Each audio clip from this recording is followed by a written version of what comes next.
Aujourd'hui, nous allons étudier une période très courte qui s'étend de 1945 à 1947 et que j'ai intitulée Vers la guerre froide. Quatrième module de la séance intitulée Vers la guerre froide. Et ben oui, là il est quand même temps qu'on y arrive à la guerre froide, parce que les trois premiers modules nous ont plutôt laissé comprendre que soviétiques et américains restaient dans l'immédiate après-guerre des partenaires apparemment solides, loyaux, relativement complices. Mais justement, ça c'est l'apparence, mais ça ne va pas durer. Parce que là, avec ce module vidéo, nous allons découvrir les débuts fracassants de la guerre froide. Et le premier à lancer les hostilités de la guerre froide, le premier à mettre les pieds dans le plat, si vous préférez, n'est autre que le vieux lion britannique, ou le bulldog britannique, quel que soit son surnom, le vieux Winston Churchill, qui certes a été condamné à partir en retraite parce qu'il a perdu les élections au Royaume-Uni à la fin de la guerre. C'est donc un jeune retraité qui vient prononcer un discours retentissant, on peut même dire fracassant, devant l'université de Fulton aux États-Unis. Nous sommes le 5 mars 1946 et juste derrière lui se tient le président, son grand ami, le président américain Harry Truman. Et ce jour-là, Churchill va dénoncer ce qu'il considère comme la menace communiste pesant sur le monde, et particulièrement sur l'Europe. Et même si ce discours n'a rien d'officiel, n'engage en aucune manière le gouvernement du Royaume-Uni, et même si le président Harry Truman est présent dans la salle à titre amical, même s'il s'agit d'une réunion privée, le retentissement de ce discours va être mondial, au point qu'on va l'appeler la déclaration ou le discours du rideau de fer. En effet, Churchill dénonce le fait que depuis la Baltique jusqu'à l'Adriatique, donc selon une ligne coupant approximativement en deux le continent européen, du nord au sud, isolant l'Europe de l'Ouest de l'Europe de l'Est, les communistes, et autrement dit la main de Staline est derrière les régimes communistes mis en place en Europe. Les régimes communistes ont fermé le rideau de fer, autrement dit, ont séparé, ont coupé l'Europe de l'Est du reste du continent, l'ont isolé par, alors c'est pas à proprement parler un rideau de fer. Quand Churchill utilise cette image, et elle parle à tout le monde à l'époque, c'est le rideau de fer du commerçant qui la baisse en fin de journée quand il ferme sa boutique pour empêcher les gens d'entrer et de sortir. Là, le rideau de fer, c'est plutôt des clôtures électrifiées qui courent sur des milliers de kilomètres de part et d'autre du continent européen.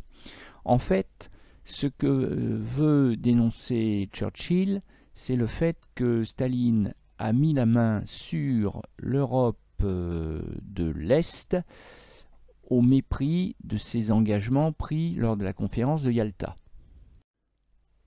Autrement dit, Staline a bel et bien organisé des élections dans les pays d'Europe de l'Est libérés entre guillemets par l'armée rouge, mais il a aussi truqué les élections, permettant à la minorité communiste de ces pays, en Pologne, en Tchécoslovaquie, en Hongrie, en Roumanie par exemple, de prendre le pouvoir, alors même que les communistes étaient largement minoritaires dans l'opinion publique. Staline a truquer les élections, a au besoin organisé localement des coups de force pour installer des régimes communistes qui ne sont plus que des marionnettes entre les mains de Moscou.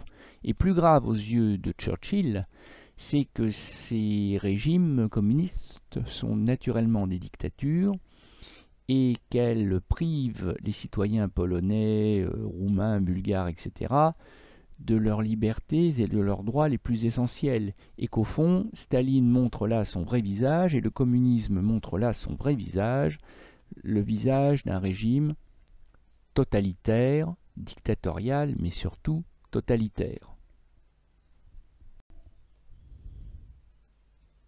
Et le rideau de fer sert donc à empêcher les citoyens d'Europe de l'Est de chercher à fuir vers le monde libre qu'est l'Europe de l'Ouest. Autrement dit, l'Europe de l'Est est devenue un gigantesque camp de concentration communiste à ciel ouvert. Et c'est finalement Harry Truman, le président des États-Unis, qui va finalement mettre, si je puis dire, les pieds dans le plat, et qui va lancer une sorte de déclaration de guerre idéologique, politique, au communisme. Nous sommes le 12 mars 1947, le président des États-Unis s'adresse devant le Congrès américain, donc autrement dit devant les représentants du peuple des États-Unis, mais il ne faut pas s'y tromper. Truman s'adresse en réalité au monde entier, et Truman s'adresse aussi à Staline, qui va d'ailleurs recevoir le message 5 sur 5. Que dit Truman devant le Congrès américain? Il lui dit ceci. À l'heure actuelle de l'histoire mondiale, presque chaque nation doit choisir entre deux modes de vie. Le premier mode de vie repose sur la volonté de la majorité, c'est la définition de la démocratie, et il est caractérisé par des institutions libres, un gouvernement représentatif, des élections libres, des garanties assurant la liberté individuelle, la liberté de parole et de religion, et l'absence de toute oppression politique. Il n'y a pas besoin d'être grand clair pour comprendre qu'il est en train de décrire le mode de vie américain, le mode de vie occidental, et qu'il est en train de vanter le mode de vie finalement incarné par les États-Unis. Il est en train de décrire le camp du bien dont les États-Unis et lui-même sont les garants.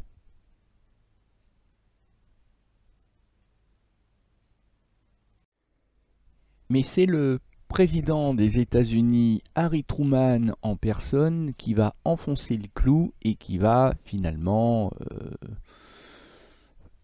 faire éclater cette guerre froide à l'occasion d'un discours au Congrès américain devant les parlementaires du peuple américain, mais en réalité, Harry Truman s'adresse au monde entier, s'adresse également à Joseph Staline, qui recevra d'ailleurs le message 5 sur 5, et ce discours du 5 mai 1947 est fondateur de la guerre froide, et l'histoire l'a retenu sous le nom de doctrine Truman.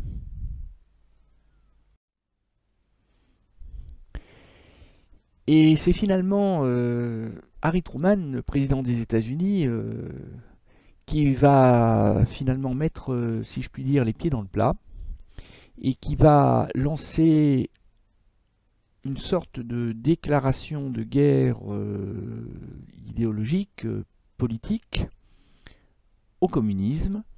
Nous sommes le 12 mars 1947, le président des États-Unis s'adresse devant le Congrès américain, donc autrement dit devant les représentants du peuple des États-Unis, mais il ne faut pas s'y tromper.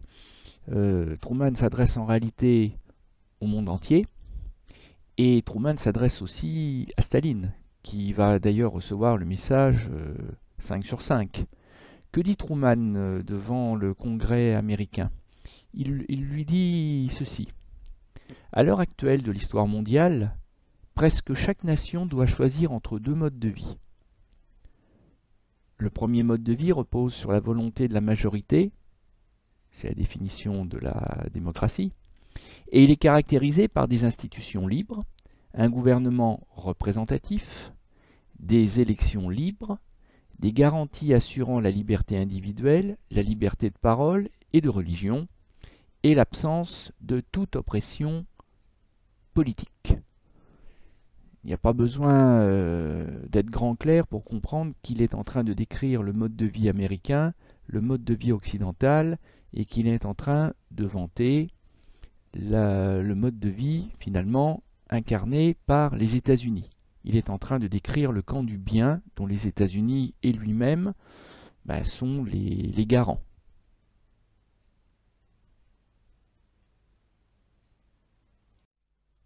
Reprenant l'argumentation développée par Churchill dès 1946 avec son discours du rideau de fer, mais en l'appliquant non plus seulement à l'Europe, mais à l'échelle de la planète, le président Harry Truman annonce, ce que tout le monde a compris à l'époque, que le monde est bipolarisé, qu'il est coupé en deux, qu'il y a d'un côté le camp du bien, et le camp du bien, qu'il appelle lui dans son discours le monde libre, c'est le camp qui incarne la démocratie, avec ses élections, son gouvernement représentatif, le fait que c'est la majorité qui impose sa volonté à la minorité par le biais des élections libres et sincères. Le camp du bien, c'est aussi le respect des droits de l'homme, des libertés individuelles et collectives, comme liberté d'expression. Et bien entendu, dans l'esprit de Truman, les États-Unis sont à la tête du monde libre. La déclaration Truman est donc une vision manichéenne du monde, qui coupe le monde lui aussi en deux, et qui prend des accents de croisade lorsque Truman annonce que les États-Unis ont cette mission morale de représenter le camp du bien et d'empêcher le camp du mal de triompher. Mais le président Truman, qui possède la bombe atomique, contrairement à l'URSS à l'époque, ne souhaite pas déclencher pour autant une troisième guerre mondiale, et il annonce que les États-Unis combattront de toutes leurs forces la menace communiste dans le monde, mais principalement, prioritairement, dans tous les domaines, et notamment économiques, en excluant a priori l'option militaire. Et ça va se traduire pour l'Europe par l'aide économique et financière à la reconstruction de l'Europe occidentale, l'équivalent d'environ 175 milliards de dollars de 2020, c'est-à-dire une somme astronomique pour l'époque. Les États-Unis vont arroser de dollars l'Europe de l'Ouest pour favoriser l'ancrage de l'Europe occidentale dans le bloc de l'Ouest, pour endiguer la menace communiste, la contenir de l'autre côté du rideau de fer, qui finalement s'avère une frontière bien pratique. Et ça sera le plan Marshall, confié au général George Marshall par le président américain Truman pour coordonner cette aide massive à la reconstruction. Et bien sûr, ça sera du donnant-donnant. Les gouvernements qui acceptent l'aide américaine s'engagent, comme la France par exemple, à ne pas avoir de ministres communistes dans les gouvernements de ces pays occidentaux. Cela va de soi. On est dans la logique de la guerre froide. Et on ne s'en cache plus. Et comme on est réellement dans une vision bipolarisée du monde, une vision manichéenne du monde, eh bien, le camp du mal, c'est tout le contraire. C'est le camp de la dictature totalitaire façon Staline.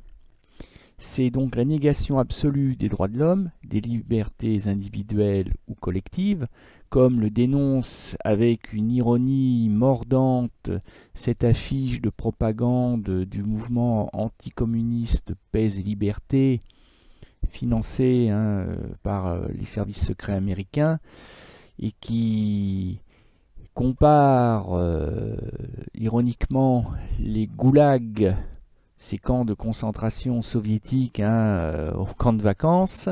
Voilà ce qui vous attend en français si vous vous laissez séduire par le communisme, avec les symboles de la faucille, du marteau et de l'étoile rouge sur le cadenas qui ferme la grille de la prison. Eh bien, ce camp du mal, naturellement, a à sa tête l'Union soviétique. L'Union soviétique et le communisme, c'est le diable. Et ce plan Marshall, je vous l'ai dit lors de la séquence d'histoire précédente, dédiée, rappelez-vous, à la reconstruction, à la refondation républicaine et à la reconstruction de la France dans l'immédiate après-guerre, eh bien cette aide du plan Marshall va évidemment accélérer la reconstruction de l'Europe de l'Ouest, mais va également aggraver finalement la bipolarisation du continent européen, parce que officiellement le plan Marshall est proposé à tous les pays d'Europe. Ça, c'est très habile de la part des Américains, parce qu'ils ne veulent pas donner l'impression de privilégier une région du continent plus que l'autre, mais ils savent très bien que les soviétiques interdiront aux pays d'Europe de l'Est de se laisser appâter par les dollars, les 13 milliards de dollars de l'époque, donc encore une fois 175 milliards d'aujourd'hui. Et c'est ce qui va se passer. Certains pays de l'Est seraient très tentés, mais ils vont tous décliner l'offre parce qu'on n'accepte pas l'argent de l'ennemi. Et vous voyez que la France est le deuxième bénéficiaire de l'aide du plan Marshall, juste derrière le Royaume-Uni. Les deux principaux alliés sont évidemment un peu choyés par rapport aux autres, mais on n'oublie pas d'aider les anciens ennemis, allemands et italiens, parce que justement, les anciens ennemis d'hier peuvent devenir les alliés et les partenaires d'aujourd'hui, dans le cadre de la guerre froide naissante.